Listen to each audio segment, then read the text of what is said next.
Okay, and welcome back. U.S. Virgin Islands International Chess, ISV, and U.S. Virgin Islands Chess Federation players, members, coaches, and participants, guys, in these FIDE ratings tournaments, guys. And this has been just an excellent saga and a continuation for a wonderful season and onward into the future in our chess careers.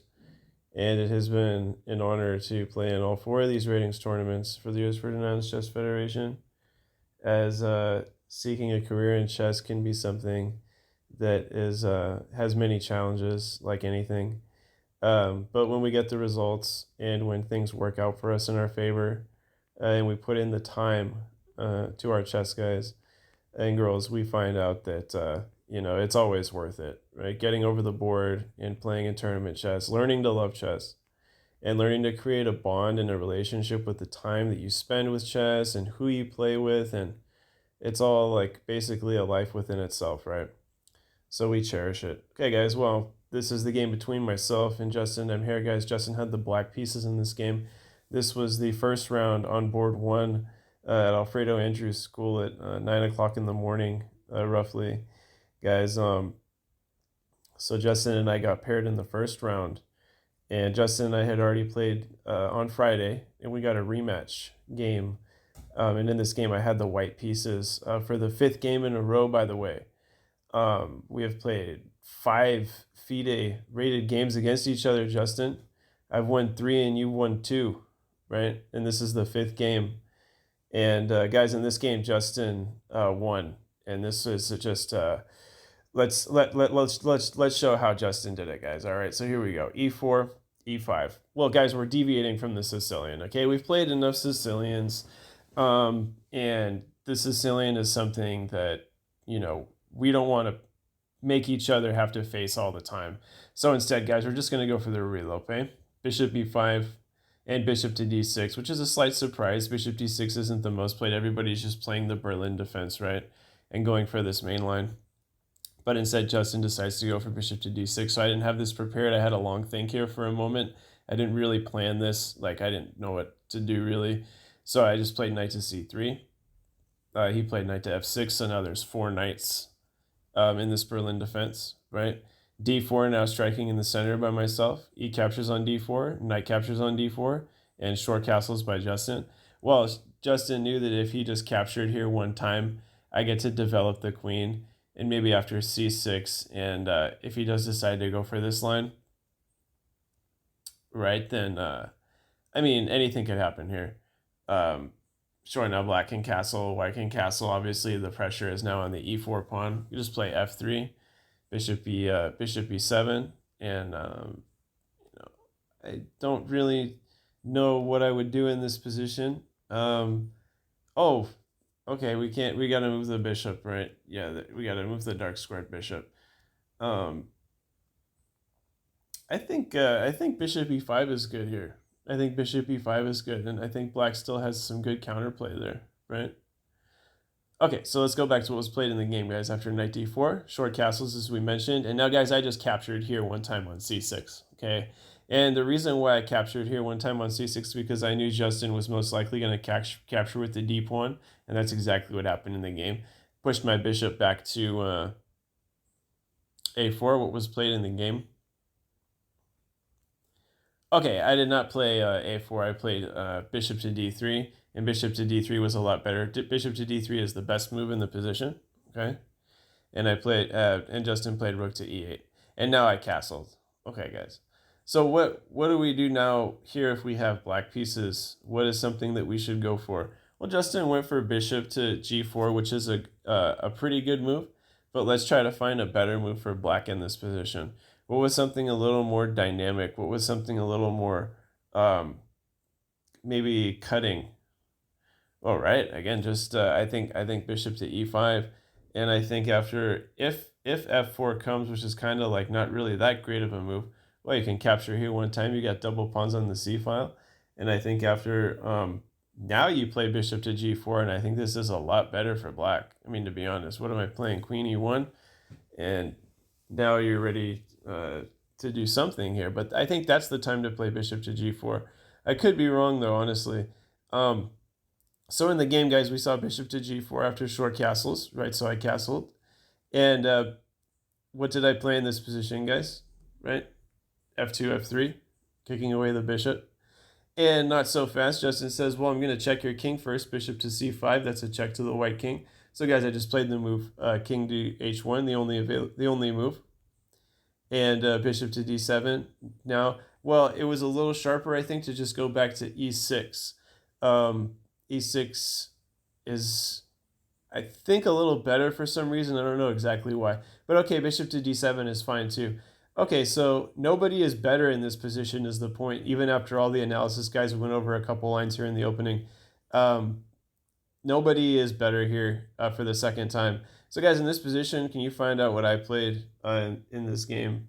Can you guys find out what I had to come up with? Guys, I just shot for bishop to g5 one time. Maybe bishop to d2 was a little better and we could play out this chess game, right? But instead, I just played bishop to g5. Yeah, I thought this was a good candidate move. h6, and now I did not capture on f6. I just went back to h4. He went back to e7. That's a good move. I played rook to e1, knight h5. And now with knight h5, guys, I'm just capturing the bishop one time. He captures on e7 with the queen. I play queen to d2. Now on this h6 diagonal, queen to e5. I play g3. g3 is best. Okay. Rook from a to d8. And now f4. f4 is also best. Okay. So queen to d4, queen to e3, and c5. Okay, so I had a long think in this position too, and I thought to myself, well, what am I supposed to do here? What is the point of c5? What if I capture here and now c5, and where is my knight going? So I calculated the line, and I looked at it, and I said, okay, after queen d4, cd4, and knight to b5. This is actually forcing black to recapture now because, as we noticed, guys, the a7 pawn's under attack, the c7 pawn's under attack, and so is the d4 pawns. This actually forces Justin to capture on b5, and this is exactly what we saw, c6. And after c6, I went back to c4, now keeping an eye on f7, okay? Justin played knight to f6, and I just played e5. e5 is best, okay? Now we notice that white has this pawn chain on the king side, and black is dominating the king side with that skewer of pawns, right? Okay, so knight to d5, and I did not think for more than a second here, and I captured almost immediately on d5. And not c captures on d5, guys. Rook captures on d5. And it was in this position on move 26 that I played the move rook from a to d1. Okay, so in this position, guys, who is better and why? In this position, who is better and why? Rook from a to d8 and e6. Okay. Well, guys, in this position, black has better rooks and a better d-file, okay? So if anyone's better here, for the moment, it may be slightly for black, okay? But let's take a look now after rook to d8, guys, because e6 was the move played in the game, and this is the mistake that actually equals a blunder, right? So it's like bad enough of an inaccuracy that it actually loses the game. Okay, so it is a blunder. Okay, Justin played f5, which is basically like a star move like we talked about. The engine doesn't think so. The engine wants you to capture an after capture thing, but Justin didn't do that. Justin had other ideas. He played f5, which I thought was excellent. Rook to e2, and now rook to e8. Rook from b to e1, king to f8, and rook to e5 also loses on the spot, guys. So this is exactly what was played in the game. Rook to e5, rook takes on e5, rook takes on e5, g6, now making more room for the black king.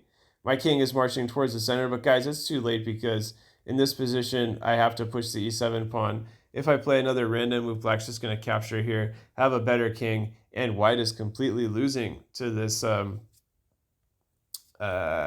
majority here on the queen side. Okay, black is winning. Okay, so the line that was played in the game was e7, king d7, e7, rook takes, king takes, and king to e2, king to d6, king to d3, king d5, b3, and a5. Well, guys, this is a resignable position after b5, ab5, cb5, c3, a4, just throwing in one last check, and king to c5 was the last move of the game, guys, and Justin took this one. Okay, and this was just, I mean, it was a good fight. I mean, it wasn't my favorite game. I didn't think that there was really that much strategy in the middle game. So it wasn't like my preferred favorite game because I didn't think either of us really had that, uh, really that good of a game. But for what we did, we said, let's go to a rook and pawn endgame. And I did blunder the endgame. But at the same time, guys, instead of e6, let's try to find a better move for white in this position, right? Let's get to the analysis. Now we know e6 loses the game. Now let's try to find something that may be either equalizing or that might work out in this game, okay? Okay, well, starting off, guys, did you find, yeah, we could just double up here on the D file, right? Maybe Justin wants to back up this pawn with C5, right? Well, then we're getting to double up here on the D file. And if black decides to strike with this, obviously this is losing. Black is blowing up an entire rook, okay? So I wouldn't play that. I wouldn't play that line, guys. On this line, I would just play after rook over here. I would just play c4, right? I would just go after the rook here. If takes en passant, takes, and if takes, okay, everything's fine, okay. So this is the move to play. It's c4. If takes en passant, rook takes, pawn takes, and if black decides to go for this, then we can go up here, and I'd be happy with this endgame. I'm not exactly sure. Yeah, maybe I'd much rather have this. Okay, there's a check here, going over here. It's gonna attack this pawn. I could drop back, and who knows if there's ever going to be a way through. That does look like a nice queenside pawn majority, and it looks like black has everything taken care of there on the king side as well.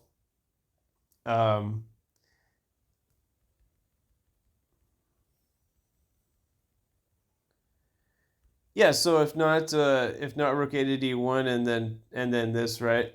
There is also which I like, again, is just rook to e4. I think rook e4 is nice, and now if pushing this pawn, right? I will play b3, right, to relieve some of the tension. a5 can come, b5 can come, any of these moves can come, but the point is that after I guess white decides to get his king involved into the game, I think that there's maybe some good drawing chances, like whose king is quicker now, essentially, right? If I get up here, f6, right? Check here. And I think maybe anything could happen here at this point. I think if the king side gets chopped, maybe there's still some good fighting chances for white. Guys, let's go back to what happened in the game. That was a lot of analysis. So e6 was the mistake. We showed a better couple moves there instead of e6. f5 was really cool. Trying to double up on the e file. But yeah, e5, now giving up the rook. I'm just giving up a free pawn. And not only that, but the black king is so much better because of these pawns that are in front of it. That now I have to try to do something about. And these 4 pawns against these 3 pawns and this black king are going to beat that team white every time, guys. So take care, guys, and much more to come in the future. Best of luck with your tests online and over the board, and see everyone on the other side. Okay, guys. Bye-bye.